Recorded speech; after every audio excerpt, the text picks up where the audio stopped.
Hello, namaste, welcome, good morning, good afternoon, or maybe even good evening in whichever part of the world you are joining us from. My name is Deepak Khemani and I am one of the co-founders of Bloom. Today is a very special episode for all of us. Last Sunday, last week, we completed 2 years, 104 episodes of Bloom. We are starting our third year going out. So all our episodes have either been online or they have been physical, which has been a celebratory episode or a experiential episode we did with the firewalk. This is the first time I have traveled out of Mumbai. I have come to Bhopal and I am sitting together with Preeti Khare in her house. This is our first offsite interview program, meeting, whatever you want to call it. We are starting the third year of Bloom with Preeti Khare. Let me introduce Preeti Khare in a small bit, and then later on I will ask her to introduce herself. So about a month ago, from LinkedIn, she reached out and wanted to connect with us. And coincidentally, a program happened where I happened to be in Bhopal. I said, I'm coming down to Bhopal. You are in Bhopal. Let's get you as a guest on the Bloom Talk Show. And as she says, there is somebody sitting there on top. He's planning all these things, and things happen. I am just now sitting with her in her house, and this show is coming to you live from Bhopal. So thank you to everybody who has joined us today in this room, on Facebook Live, or whenever you watch this program on YouTube. Preeti Khare from Bhopal, live with you. Preeti, welcome to the Bloom Show. Thank you. Thank you so much, Deepak. I'm so honored to be on the show today. And as you said very rightly, that there is some divine interference that I feel so strongly that out of nowhere, we just got connected. And then today you are here shooting with me your third year's first episode in Bhopal Live. Lovely, lovely. Thank you. Thank you. It's an honor. She invited me over and she said, you have to have lunch with us because you are coming to our house. It's a Sunday afternoon, so we'll be having lunch together post the session. So thank you so much for that. You're welcome. Preeti, tell us a little bit about yourself, how you started and how you have reached where you are today. So I started my career very early on in my life when I was very young, about 21, and as a teacher. And then post that, started to work as a trainer, was absorbed with corporates. Modi Korea Telecom was my first corporate. And at that point in time, it was a BPO thing. So I moved to a BPO. They absorbed me as a trainer. By the way, I had no background in HR until then, but I think it was just about how they saw me communicating and how I was able to deliver was the reason that they took me into training. So I was into training for some time, and then they got married, came to Mumbai to a great guy called Nilesh, and he asked me that for some reason, so Deepak, I have to mention this, and I would like to mention it to the audiences, that I lost my father very early on when I was about 10. And why I started working early, and there was a lot of hiccups when I wanted to continue my education, like, how everybody would like to. After undergraduate, you go for a graduate program, then you go for your PhD or whatever you want to do. So for me and people in my family, we are 5 sisters. My mother raised us all. None of us were married, but my father just left. So it was a tough time that we faced for some time in our lives. And one of the reasons that I also discontinued the education for some time after my graduation and started to come into the workforce was this. And then once I came to Mumbai, my husband, pretty much was very kind. He said, you are not doing anything here in Mumbai. Life is you have out of no, reason. Sometimes people have to work. So you worked for about 9 years and there wasn't any choice, but now you have one. So why not just, do something that you like? And that's when I picked up French. Right. And I studied French from Alliance Francaise for some time. And then after that, we moved to the US. And it was for his PhD that we moved to the US. By then, I had finished my MBA. And I did not get to work there because I was on a dependent visa. So I volunteered at various organizations there in the US. And then we moved to Dubai. Once he finished his PhD, there was a lot of slump in 2009. We moved to Dubai for the first job after his PhD. And I was anyways getting very desperate around that time to go back to the work life. So went to Dubai and really took up, a job. Also, started my first entrepreneurship stint there. So started my own business. I learned jewelry making in the US and started a big venture wherein I sold not just jewelry, but also imported clothes and other stuff. Right. Then 5 years we ended up staying in Dubai, wherein I worked for some time, also ran my business because I had to discontinue education. My little son was not getting acclimatized to the Dubai weather. And then, I had to leave the job and really start something on my own. So it was like 5 years of entrepreneurship journey.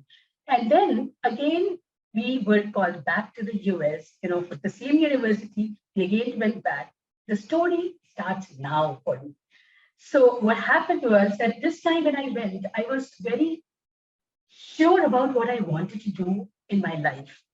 Now that I had the opportunity, I had the resources for the first time, I think. So when we were in Dubai, I somewhere expressed a desire that I saw you go back to the school to my husband. And it would be so nice if I could go and then study in the infrastructure and study, and I wanted to do something there. And he said, you never expressed it, but if we ever happen to go back, we will do that. So this time I went with all the agenda. Gave my GRE TOEFL and went back to the school and repeated my master's there. So it was called MSA, MS in Administration, with the core concentration again in human resources, right? And it was very interesting, Deepak. While I was studying and going to a full-time college and this university, I would go on the road and spot, I want to work for this organization. This has the corporate office here. I would want to work for this organization. Interestingly, what happened was that I was only there for 2 years this time. And the agenda was that in 2 years, I have to finish my education, which was a 2-year program, and also work. And that was the agenda that I gave or assigned to myself, right? So that's when I finished that program in 1.25 years, and then worked in all the 3-4 different places that I wanted to work. So I worked for Victoria's Secret, Bath and Body Works, American Red Cross, Wendy's, all in that HR. So that was my journey till the point in time that we were in the US. Our thing got extended by 1 year, and then it was 3 years journey there in the US. And post that, we came back in 2017. And I started to work here when I came here as a HR advisor in one of the companies. And sooner I realized that this freelancer's job that I'm wanting to do, Bhopal is the place where my in-laws are, and that's why we are here. So it isn't a place I would say for HR. People understand admin very well, but HR wasn't understood as well.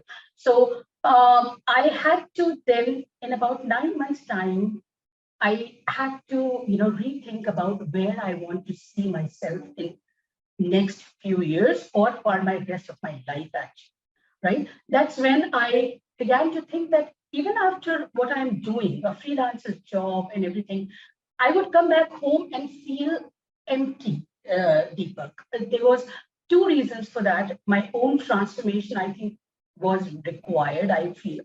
Also, the shift wasn't easy from the US, and after 15 years of staying abroad, it wasn't very easy for me to settle down, with the in-laws and everybody here. So it was a little tough. So I was going through my own journey, and there was a lot missing. And I was trying to find out what is that something that is missing, which is not making me happy, And I started to begin that quest, and it landed me to coaching.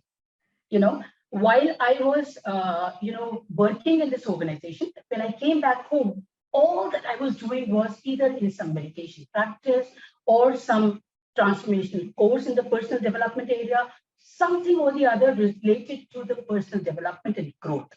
And I think in that particular year, I read more than 70 books. Yes. So, and this journey had already started. I was feeling very confident about what I wanted to now do. And one day when they, became very demanding on their time, on my time, the organization, and they said, you've got to spend more time in the organization. We are paying you a lot of money. And I said, see, we didn't negotiate that. And my family needs me. So currently at this point in time, I think this is what I can offer. And if that doesn't work, I might as well, step back and come back later. That's what I did. And I stayed back for about a month and a half.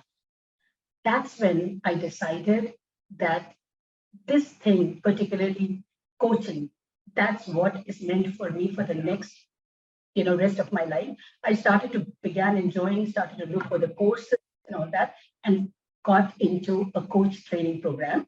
And then now I'm an ACC, a PCC, ICF, ACC, PCC certified, and I call myself a relationship coach mostly because I think having traveled deeper in various countries and staying various places, what I realized was very strongly that no matter wherever you go, relationship is one area which is the core of your happiness. And if you're missing on that, if there's something not going right in any of your relationships around, I think there is a lot missing in your life and people cannot remain happy. So I think somewhere while I was going through my own transformation, I also realized that if I have to do something, I think I would do something in the relationship area.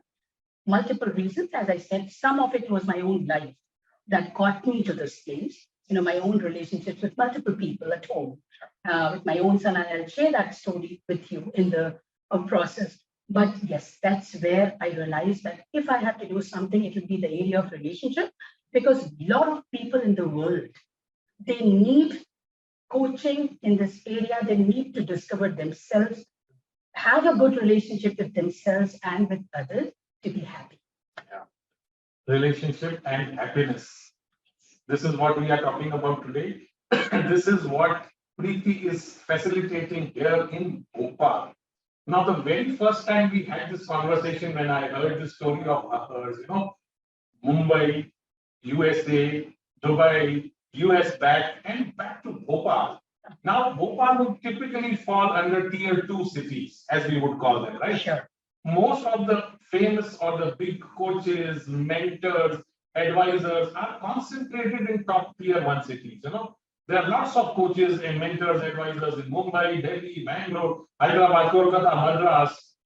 You said you came to Bhopal because your in-laws were here. Yes. How easy is it to convince somebody in a tier 2 city that, you need a coach, you need coaching, you need hand-holding, and you have to pay me for your coaching? How easy is it to convince somebody over here in a tier 2 city? Lovely, beautiful question, Deepak. And let me upfront answer that it wasn't easy.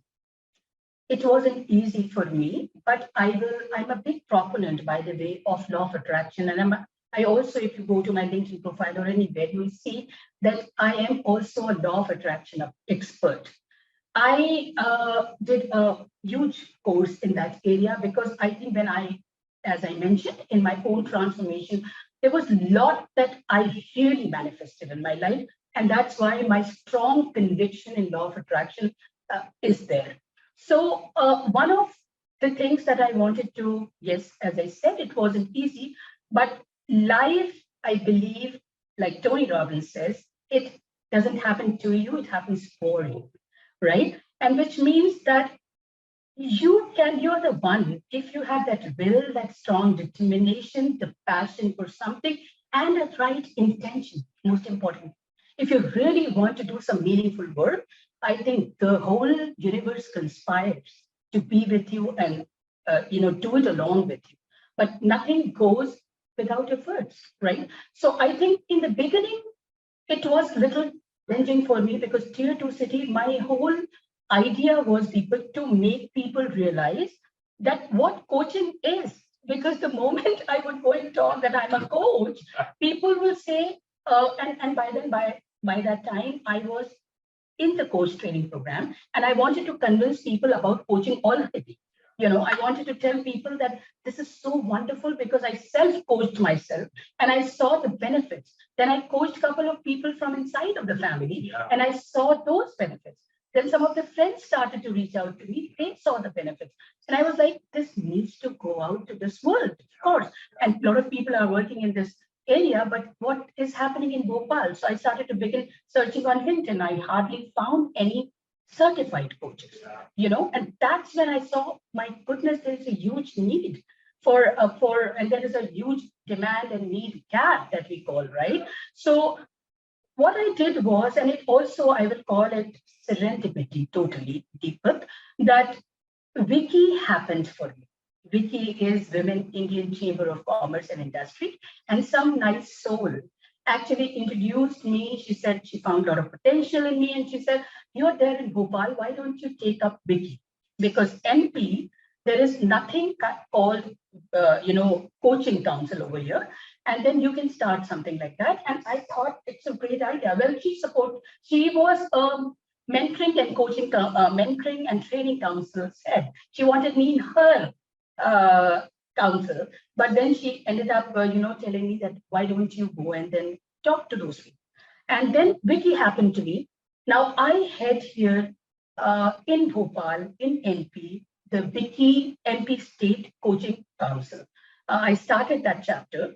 And what the mission and vision for me was, then Deepak, was to make coaching accessible to everybody in Bhopal, in MP. But before that, actually make people aware of what coaching is all about. Because everybody, whenever I would go out, as I said, people will ask me, "Aap kya math padhate ho, aap kya science padhate ho? What kind of coach? What do you mean by that?" And it was a challenge for me to explain it to people, because the moment you say coach, okay, I help people, you begin, and they're like, "Acha, aap counseling karte hain." Yes. Then, there is a huge difference between coaching, counseling, mentoring. You have to educate. So with that Wiki umbrella, I got something to anchor on, to take myself to people out, right? And that's what I did. So in past 1 year, what I have done here, or what my council, I should say, together, I have now, we started with 16 members, and currently we have about 11 members in my council with different area of expertise. Somebody is well-being coach, somebody is an entrepreneurship coach, startup coaches. And so we are 11 number right now. And what we are doing is, in Bhopal and in the state of MP. So we did it with Gwalior ITM College. We did it with the Jivaji College in Gwalior. So what we are doing is, we are creating awareness of coaching through various institutes and colleges. And if your next question, Deepak, could be why colleges, right? Yes. Why did you start with colleges? Yes. Well, so the answer to that is my own belief, first of all. I have a tremendous belief in the youth, and why I felt, while I was doing my own coach training, I felt that there is a strong need for youth to first understand what coaching is about and experience coaching in their own life, so that during the COVID time, the way I saw, and I was volunteering with various other organizations, Deepak, where I was helping people, when they were in traumatic situations, students who were, suicidal and stuff. So with various other NGOs, I was working and giving them healing sessions and giving them coaching sessions. And the entire thing was that if I could steer them and their way of thinking to the right channel, and if they can be steered, I think we have served the nation in some way, right? And if you've done something with the youth, I always feel that these are the people who are going to run the country in future, right? Yes. So my whole focus with Wiki Council was pretty much on the colleges in the beginning, and I reached out to various colleges. So up till now, what we have done is, we have done awareness programs with 7 different universities and colleges in Bhopal in past 1 year, and 2 in Gwalior. And we have started reaching out to the corporates now. We have done with various clubs and Rotaries, Lions, and all of those clubs, trying to create the awareness. So that's the vision number one, or mission number one. And then the second one is to actually make coaching accessible to one and all. And coming from Wiki, we are hand-holding a lot of women, startups, taking them from place A to place B in their journey, but most importantly, really discovering themselves.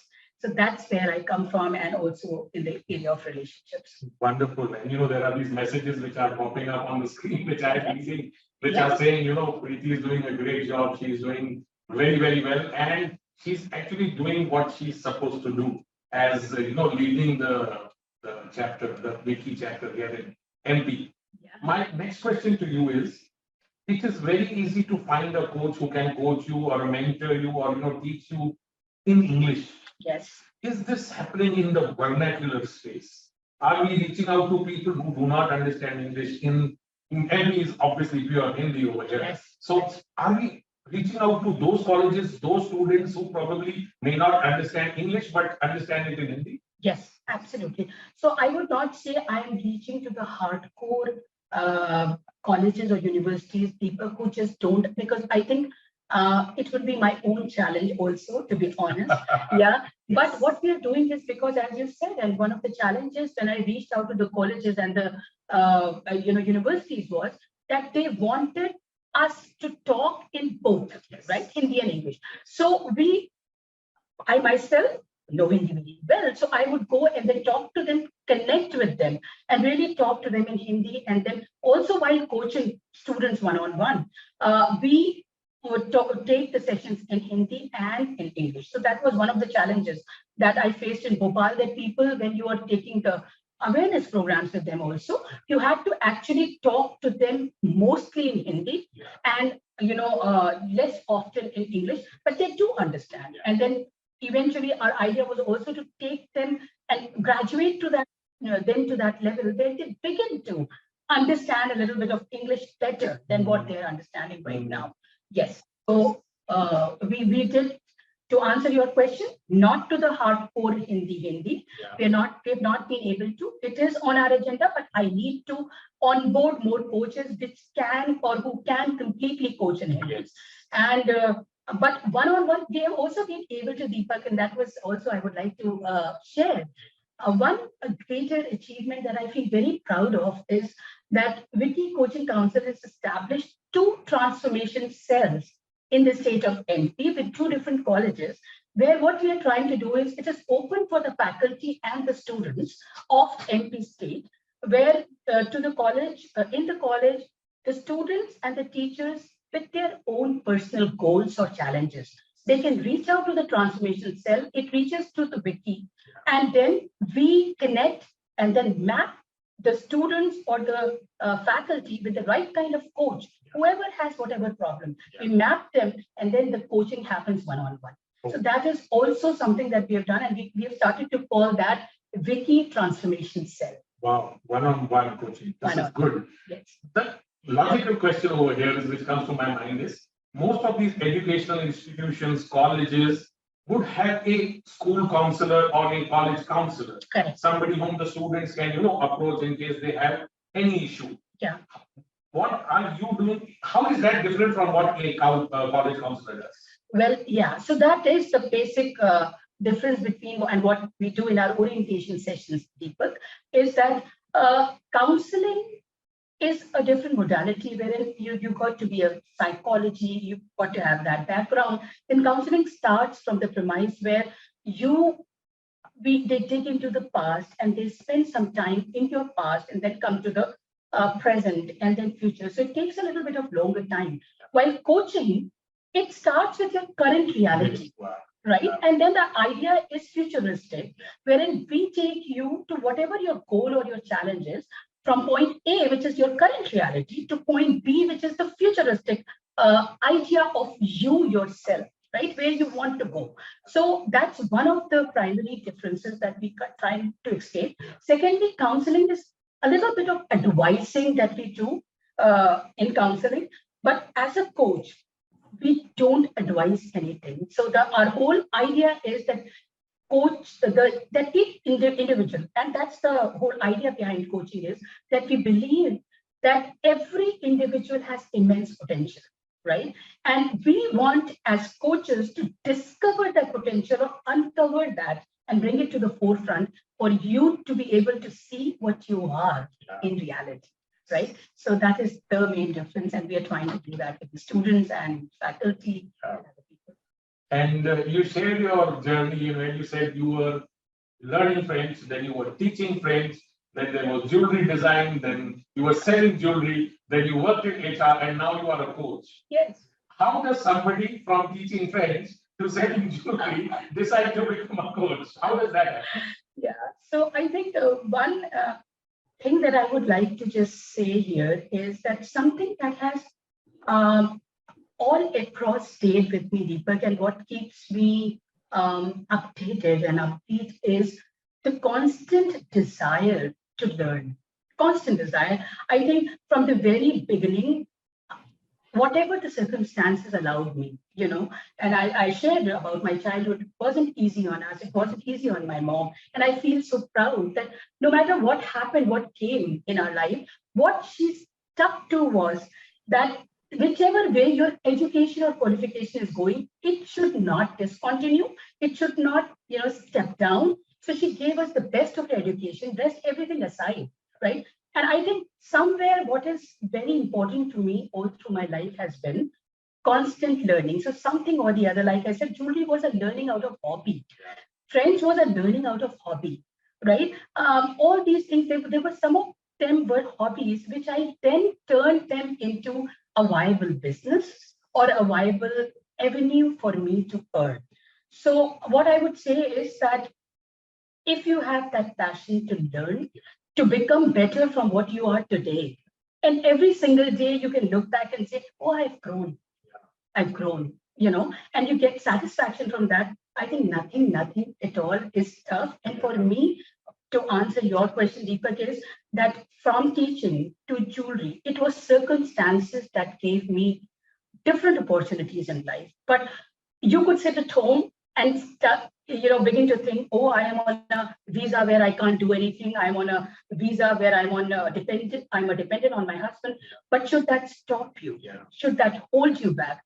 Not at all. You can keep going, for whatever is available to you, and keep growing, volunteer, do something. So I think that kept me going. And then again, like from jewelry coming back, learning was constant. And coaching, how that happened, as I told you, my own transformation began to happen when I came to India.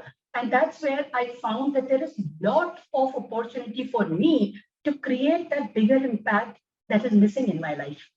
The meaning that I am looking for, which was like every day you come back from work, 4 o'clock, and you're looking for what is that is missing. I'm doing what I'm a freelancer, getting paid handsomely in Bhopal. But why is it that when I come back, there is like, okay, what is that I want to do? This is not what I want to do, right? And then I sat back for 1.5 months and then discovered that there is something which is bigger, which is more meaningful. So finding meaning in what you got to do is something that got me here. Yeah. And coming to counseling and relationships and the topic of today's discussion, what has changed among the youth today? Why are they finding it so difficult to commit to a relationship? Is studies more important? Is their profession more important? That they have made relationships secondary? Tell us a little bit about why you chose this topic. Lovely. Yeah. So before the choosing of the topic, I would come to the book that why relationships in the first place, right? So as I said that when I traveled, this is what I figured out, that I got to be working in this area, and then my own relationships with myself, first of all, and then with people around me, right? So what happened was that when I was figuring out, there is a little story that I would like to share, and I want to be just vulnerable as I can, right? So one of the stories is that I decided to take relationship after I built that confidence in myself and saw the changes happen, right? Myself. So My son, who is very dear to me and my older one, when we shifted back, of course, along with all of us, he was also going through his own challenges, lost his friends and, the different system, first time in India, staying with everybody, not finding his space. So he was going through his own set of problems, right? And me being me, I knew the potential he had, right? And I was not seeing that potential being realized, and he was losing the track. And he was into different things wherein he was completely hooked to the laptop, not talking to anybody, and all of that, right? What happened was I was a parent at that point in time who was very anxious. Very anxious, seeing that, okay, what is going to happen because 10th is going to be important for him. Because I knew his dreams was to go to the US and study. And so I saw the 10th being a important milestone he needs to work. What happened in the process, me being a hovering parent and not being so I was very judicious of the fact that I need to bring some change in his life. I don't know how. I didn't know how to do that, right? And then what happened that in this process, my relationship with him got very, very strained. And in 3 years, it got to a point that in 11th, I was really thinking and so ready for him to go, to leave to US, to wherever he wanted to go, but I just couldn't handle it. But what happened in that process, Deepak, was that one day I was just sitting with myself and I was like, okay, if this is the way it's going to go, that he's not talking or whatever, he was not talking to anybody. But at the same time, what I figured out was that if this was the time, if I don't fix it now, that's I have lost him emotionally forever, right? And that's when I realized that I really need to bring drastic changes in my relationship with him. I didn't know how, but I had to do that was the thing. It was like a lurking thing on me. And then that's when I began to say, okay, this is the laptop, which is the biggest issue between two of us. He uses a lot of it, and I want him to be away for some time for various good reasons. But if that is the thing, I started to ask myself deeper, is this laptop more important for me or is my relationship with this guy? And each time when I asked this question to myself, my answer was very clear. It was my relationship with him. I did not want him to remember me as a very, a mom who wasn't always hovering or after him or not so good. And I didn't want to remember him as a rebel child, right? So we got to change there something. That's when I just completely one day came to him and literally I stood with him. I worked on me, and that's why I say I self-coached, right? So I self-coached and I said that, okay, enough of it. I came standing in front of him, literally hand folded.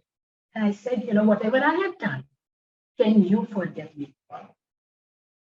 And I want each one of you to listen, whoever is here online, that it is very difficult to crush your ego as a parent and then come and say that to your child when you're not expecting a bit of uh, something back wherein he would come and say sorry, because probably in the process you have hurt him enough, he has hurt you enough, but you are taking that stand to kind of build this relationship. That's all that takes to build a relationship. You've got to affirm, you got to come to that point that, okay, there has to be a change and everything is possible, and got to crush your ego under that. That's when it began to change. And in 1 year, not even a year, actually about 8 months time, I changed it 180 degrees. So from the point where I was so ready for him to leave, he was somebody that, I mean, today, if I have to talk about it, that's the best relationship that I have on earth. On earth. And I'm very, very proud to tell the story because I literally changed it. There are multiple things that went into it. I would like to talk about it. And relationship coaching is when I literally said that, okay, when I could do it, let me give it out to the world. There are ways to do it. And then if people can do it, they can change the relationships around them, whichever it may be. So that was my story to get into the relationship coaching, really, really, and then make changes in other people's lives. Number one lesson in relationships: crush your ego. Yes. Whether it is with your parent, whether it is with your child, whether it is a friend, crush your ego first. Right. Now you're working with the youth, you're working with students in colleges. How different is today's youth from 5 years ago, maybe 10 years ago, and probably when you got married at that time? Right. So Deepak, I would like to just, it's a very beautiful question you've asked, and that's where I want to talk about today's topic was, are you ready for marriage? Yeah. The topic was, as a relationship coach, I have been helping people who are already into married life, couples who come to me for their own goals or their challenges, right? In their married life. And then I help them out as couples and as individuals, right?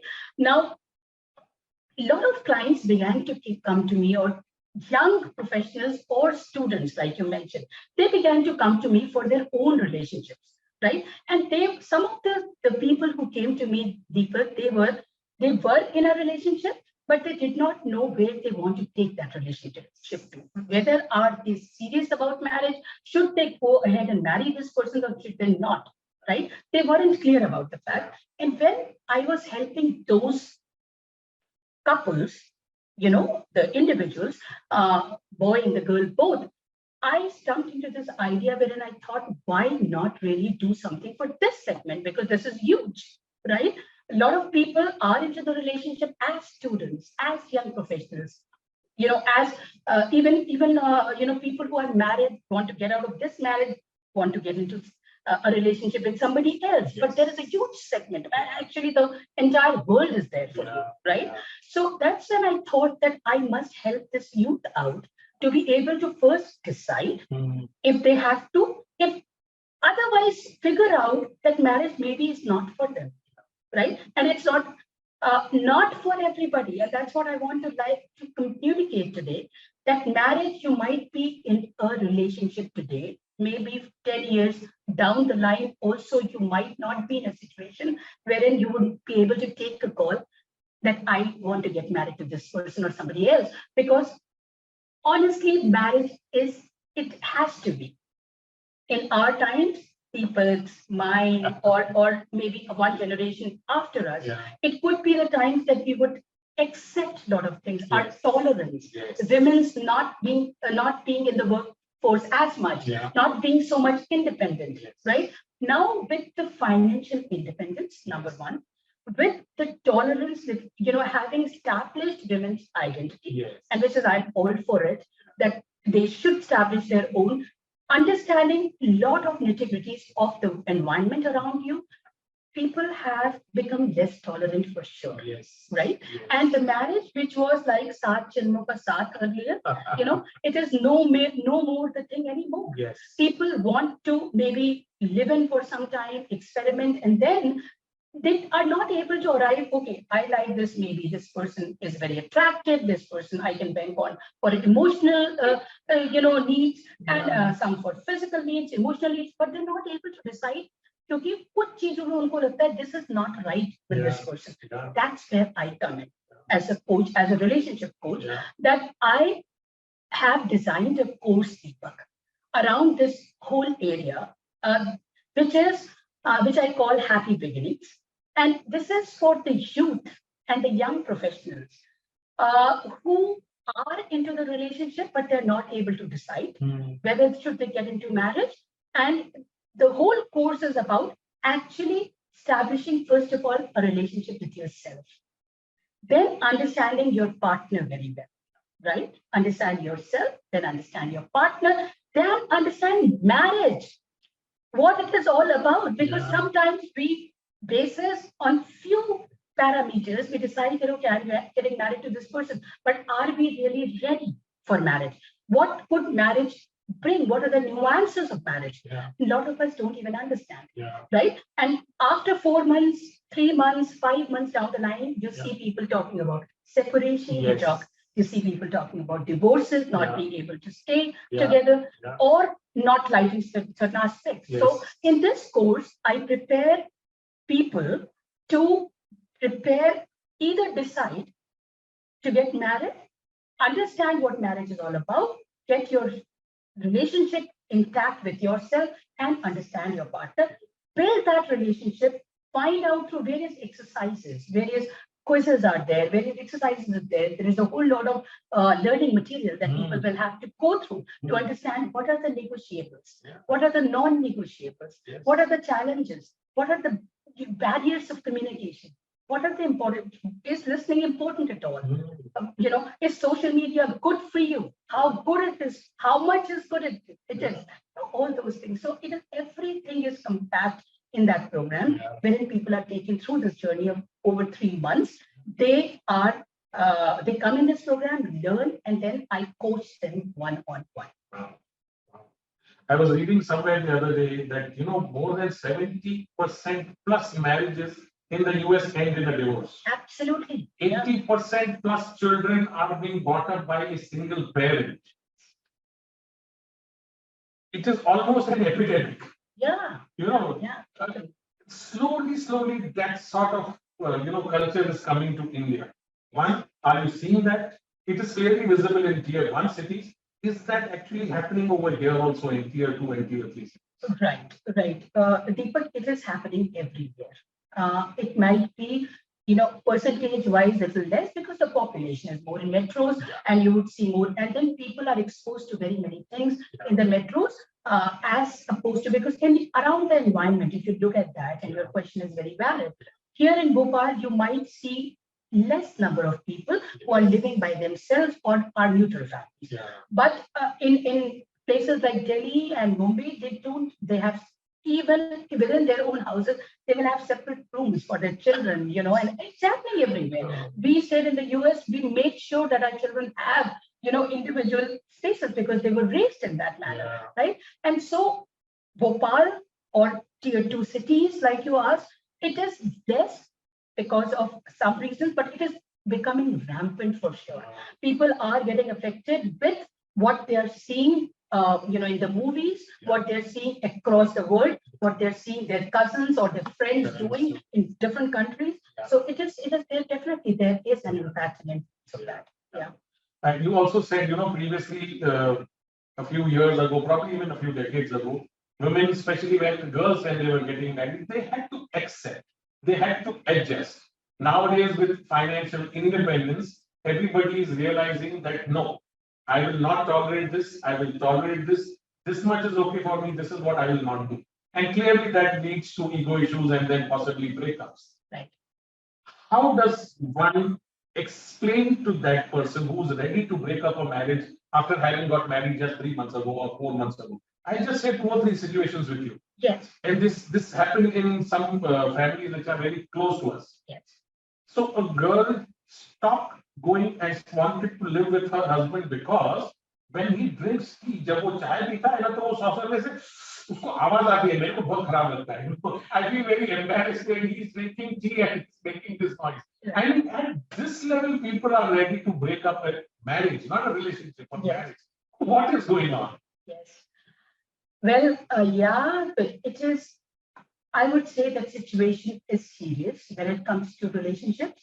Things can be as trivial like what you just mentioned, Deepak. And it could be this, it could be not. So various incidents, like you said, that I can also share these examples. Please do. Yeah, so examples, yes. Examples like, okay, I get ready in time, and my husband or my spouse is, the one who is till the last moment looking at his phone and not getting ready, and it gives me a lot of anxiety and a lot of, I'm not in the right mindset, and I get angry. That, like you said, so shower is another one, right? That person is unclean, it's unhealthy, and it's not very hygienic for me. Then things like, what is one of the biggest that has come is, and it's always there, that families are not discussed. When two people come together these days, they decide by themselves, people, and they decide, okay, and then they will fight for it, and they will maybe tell their parents or convince them if they have to, and then they come together, staying together. Parents also, they have started to now give in more. They understand and that people need their own independence and all of that, and give them that liberty. So when people decide on their own, what they do is they consider some parameters, not whole. They've lived in, but this thing might not bother them. But day out, this chai pina or not taking shower in time, or maybe, each time when I ask you that, okay, look at me when you're talking, when I come to talk to you, look at me. And that person feels that this is too much of asking, and I'm listening to you. I'm listening to you. That happens, right? Yes. And then the other person feels that you're not giving enough attention, you're not present. Now, the thing is, all those things, like you said, that it could be as trivial, but after marriage, when you're not being able to cope up, you've got to understand, and so that's where coaching comes in. What is that one thing? Because life is very, very big. This is something either you can sit and discuss. It might not go in a day or two, that chai pina or being able to shower in time. It might not even change for years. But can you, as a person, demonstrate some of the things in your own behavior, not each time point it out?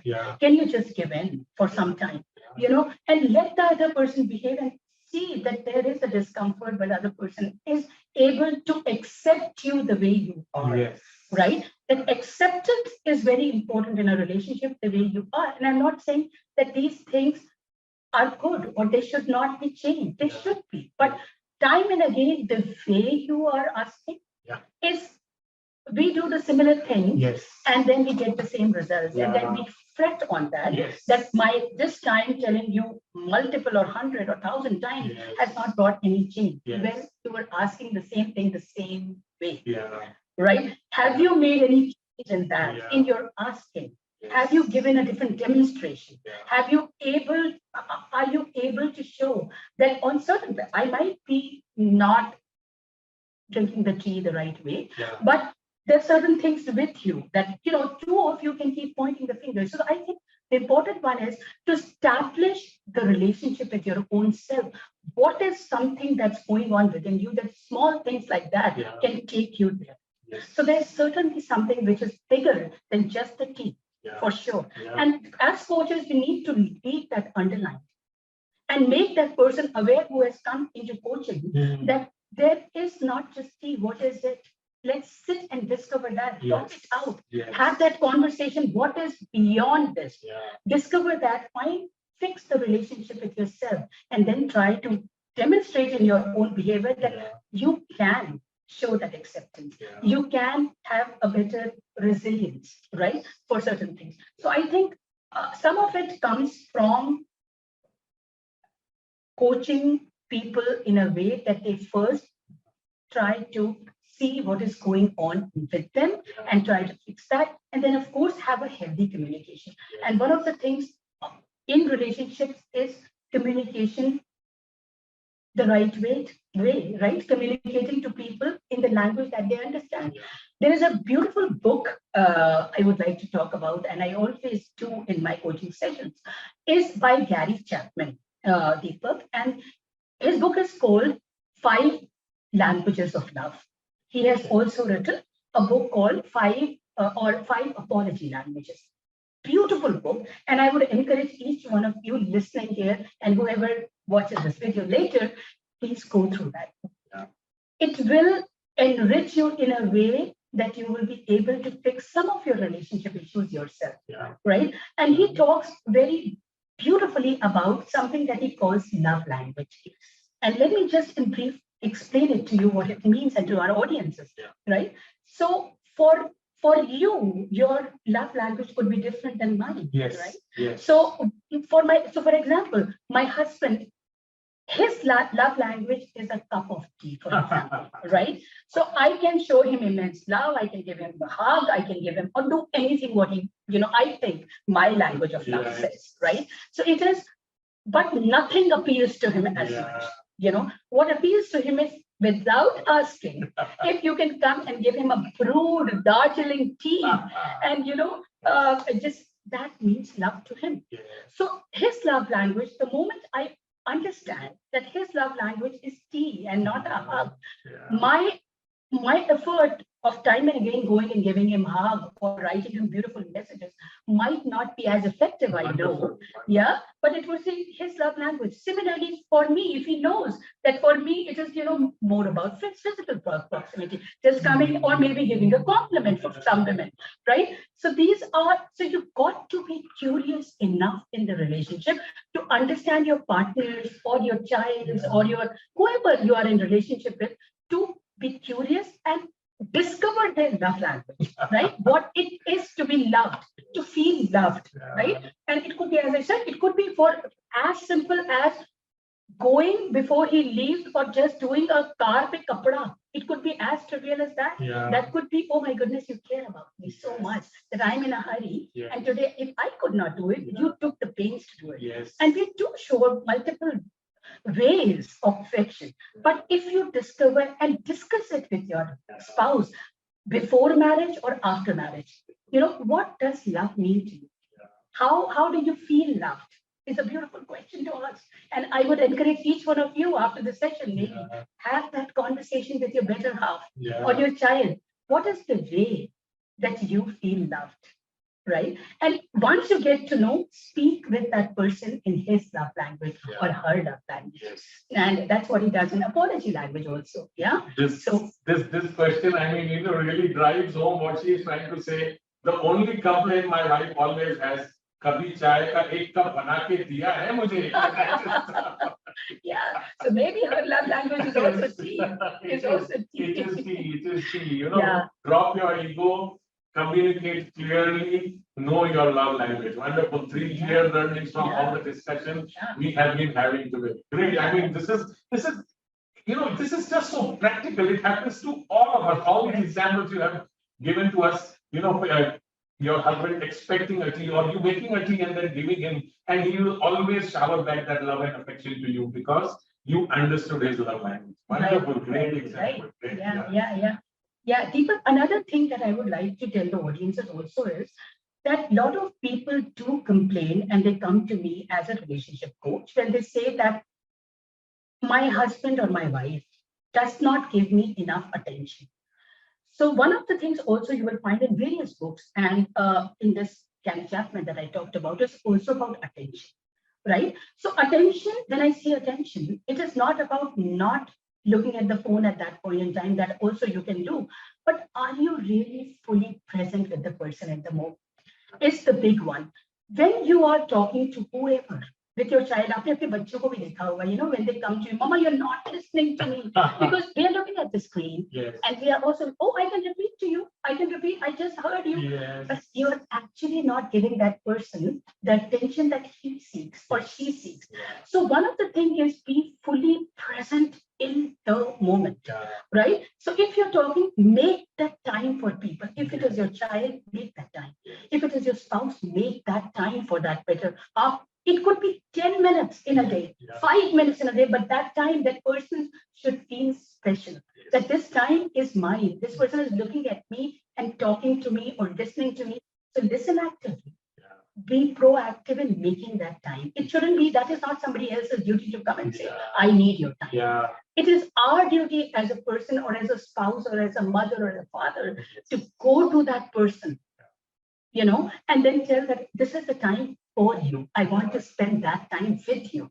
And say that, and you'll feel this immense light up in the eye, whoever it is, could be a grandmother as old as 76, 78. Just tell her or him that this time was meant for you. So that is something very important I would like to also tell. And find something meaningful for your own self, right? So that you don't have to constantly seek attention of other people. Something meaningful that you get engrossed in some activity of purpose, meaning, so that you can have your own time, me time with yourself, so that you become less demanding on others and feel small time and again. That person is not giving. We ask and demand when we can't fulfill ourselves, right? So that is also something that I would like to give away to people. Sure, thank you. I mean, this is really, just like there is a me time, there should be a spouse time, there should be a dad mom time, there should be a grandmother, grandfather time, and there should be whatever. Like, give a little time to the person you have a relationship with, somebody whom you bond with, for that bond to last forever. Wonderful, great. So, now the other thing which has happened in relationship now, especially for youngsters, people deciding to, or who are already into a relationship before they want to jump into the sacred marriage. What they want is somebody who is at least equally educated or more educated than I am, who is earning at least as much which I am or a little bit more I am. The compatibility reasons or the connections are becoming too strong, too many to match. Previously, you married the person whom your parents selected. Then you had a choice, okay, a doctor will marry a doctor, a lawyer will probably marry a lawyer. Now everybody wants to have पढ़ी लिखी wife या पढ़ा लिखा husband. मैं अगर MBO 3 lakh रुपए कमाती हूँ तो मेरे उसको भी 3 लाख रुपया कमाना चाहिए. मैं जहां पर सोसाइटी में खड़ा रहता हूँ अगर वो मेरे साथ खड़ी रहती है तो मेरी लेवल नीचे नहीं आनी चाहिए. There are too many demands happening just now. How do you resolve this? Yeah. So that's where, Deepak, I talked about this course also, and then as a coach, not just a course, but as a coach also, when I deal with people, it's about you've got to sit with yourself and really decide what is important for you. So there is a whole list of things that you may be asking for, right? So having or making that list for yourself, what is in you? What is that you also demand, right? So if I'm educated, like you said, I would like at least an MBA. Yes. Or if that is important, it will not come with a compromise that this woman is going to maybe adjust with your family inside of the kitchen, really doing, things which you might or the in-laws might want. Expect, yes. So what is the expectation? So if the expectation is an educated girl, are you willing to compromise on certain other things that come with that? So somebody who's a careerist or a woman who's educated might not be, I'm not saying should not. What I'm saying is might not be able to give you like 4 hours in the kitchen in the morning because she has her own life. She needs some me time, some so days, right? For herself. So first understanding what are your expectations, then letting go of some of the expectations that might be of your family, which might seem, they're not unrealistic, by the way, but they seem unrealistic looking at what certain parameters that you want, right? So making that list, what is important to you, because you got to stay with this person, not the family in the real all the time, right? So if two of you don't have a strong foundation, and that is why I tell all the people that you don't marry one person, you marry the family. But at the same time, if you are marrying for the family, and if you're getting the girl to make your parents happy or somebody else happy, understand it will not happen. Why? Because you got to make that the foundation first, right? That stone on which the building is to rise. That if that foundation is missing, you can't expect that girl to go out and really extend herself, or boy for that matter, the men for that matter, to extend himself or to that point that they will extend to your family. So you've got to have those expectations met. So understand first, sit with yourself, understand what is important. In a long run, is it again the looks, the education, the independence of the girl, the ideas about parenting? It's a big one. I want to tell it out to people. How even before marriage, I know it's a topic that people would not like to, okay, I'm not yet married, Preeti, how do I even talk about kids? Where you got to before marriage? Because tomorrow I might be of an opinion that, spanking the children once in a while is okay. But my husband might be of the opinion that do not raise thy hand. Right? That's the biggest area of the conflict. Children are the biggest area of conflict among the couples. And you got to understand that your marriage has to be first, not the kids. Kids come later if that foundation is not strong. Similarly with the in-laws. So you get married into the family, but understand that you need to be okay with certain parameters. If you want studies, get that. Explain it to your family that this girl would not be all the time available to you for right?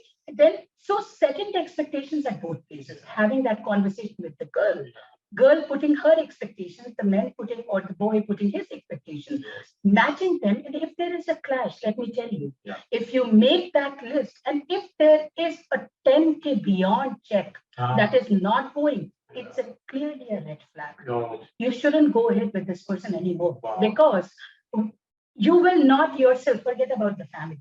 You will yourself not be able to stay. Even the stem is a little stretched, let me tell you. Yes. Because 3 or 4 people, you have told me that this child could be a breaking up. Yes. This not taking shower, not getting ready in time, or reaction. Sometimes how your facial expressions are, Yes. how you communicate is a breakup. Yes. Happens in people because they don't go or gel well with the style. Yeah. So have those things in place, have that list. If it is beyond 10 or so, take it as a red flag. Don't go ahead with the person, and get out of that relationship saying that I don't think it's going to be a long-term thing. Yes. You may want to be a friend with that person, but not get married. Yeah. So meeting, like you said, it is not easy. Yeah. But before marriage, if you do it, you save 2 houses. Yes. If you don't do that, then of course, you don't know, maybe it is not just you, your family, but also kid who has come in, right? So you are not doing a favor to the next generation, to the progeny. It is absolutely not okay to get into the parenthood until you are prepared. Yes. Right? Yes. So all these things become very, very important to discuss much ahead. And that is why I also discuss parenting. Before marriage, go ahead, discuss with the partner, would-be partner, that what is your parenting, what is okay, what is not okay. Your idea of parenting could be different. Yes. So marriage is not only about the 2 individuals who are living together, it's about parenting, it's about the possibility of the family which is going to come up. And this just brought me back to something which I heard recently. A newly married couple decided to get divorced, and the reason was that the girl did not want to have a child. And she said, I had told this fellow, I don't want to get a child. He thought in his mind, once she gets married, I will be able to convince her and we will finally have a child. And then she said, nothing doing. I don't want to have a child means I don't want to have a child. Yes. And they couldn't live together. Yes, beautiful, Deepak, you brought it. And this, I have to admit, this was a story with me. You brought my story. So I was in a relationship back then, coach then. So I came with the expectation that marriage and then eventually the kids. We never ever discussed this, that, will bringing a child be okay or not? Because I thought it is implicit, right? Yes. But then I really had to convince, and I don't know whether did I convince him to the fullest or not. He still says it is because of you. It is because of you, right? But yes, this is something that now it is in my course, and I coach people on that. That even having a child, you should discuss that. Is it okay? What do you think about bringing in a child? What is your idea of marriage? Do you think that it gets complete only when you are giving birth? If it is not your idea, don't go ahead with that person, right? Because that could be a big no, big conflict issue, right? We could resolve it and we have children. But it wasn't easy for me to actually convince him, because his idea of life is like, why bring so much of sorrow on this earth? He's a philosopher. So sometimes it gets very difficult. So I think having it discussed in the first place, better to have a child also is important. On this program, we have got 2 really very, very experienced people on the show. They have been our constant supporters, our patrons of Bloom. There is Harish Mehtaji and there is Brenda. Harishji, in 1 minute, your views on what has been discussed over here, your experience. Deepak, it's been great listening to Preeti. It's nice to share your perspective, how you became who you are today. And what are those moments which brought you to make those decisions in life? And today you are sharing your own story and making sure that people love your story. So interesting listening to her. And I just see that she has joined Noble Manhattan. Wish you the very best in this new venture. I happened to do this in 2019. So I'm aware of these Gerard and Colin, and wish you the very best. Thank you. My only thought which comes to me is, find out today before you sleep, find out which is the area that you want to make an impact in the lives of people. And just stay there. Do not do too much so that you get no much. Focus on those areas that people would love to know you for the next 10, 20, 30 years. The same Preeti you're talking about? I remember. Why I say this is, listening to Brian Tracy for last 20, 25, 30 years. He's the only man who says goals, goals, goals. No one in this world can dare to talk on goals anymore. And why I say this is, in India, I'm in this business of speaking, coaching, teaching, mentoring for the last 10 years. There are too many people who say I'm a coach. There are too many people who say I do a prefix to a coach. So my earnest desire and request is, share with people what is your passion, which has now become your purpose. And finally, this is going to be your power. Okay. So when you start living it, you become the person you were born to be. So that's my share. And thank you very much. Would love to know you more. Would love to be invited to Bhopal and meet those surmas and share my wisdom with them. Thank you. Thank you, Abhijit. Brenda, 1 minute, a few words from you. I followed only one principle when it comes to relationships, and that is, no matter what somebody else says about me, criticizes me, says something behind my back, hurts me, whatever, I will not change my behavior towards them. And that has worked for me beautifully in in all situations. I remember it may take time. With my mother-in-law, it took 17 years, but it always works. And where do you come from? Where does this principle come from? It comes from your own relationship to yourself. It's like Wayne Dyer says, he uses, I think, the metaphor of an orange. If you want orange juice, you just have to take, crush a dozen oranges. You will only get orange juice. Whatever you do, you will not get apple juice or watermelon juice.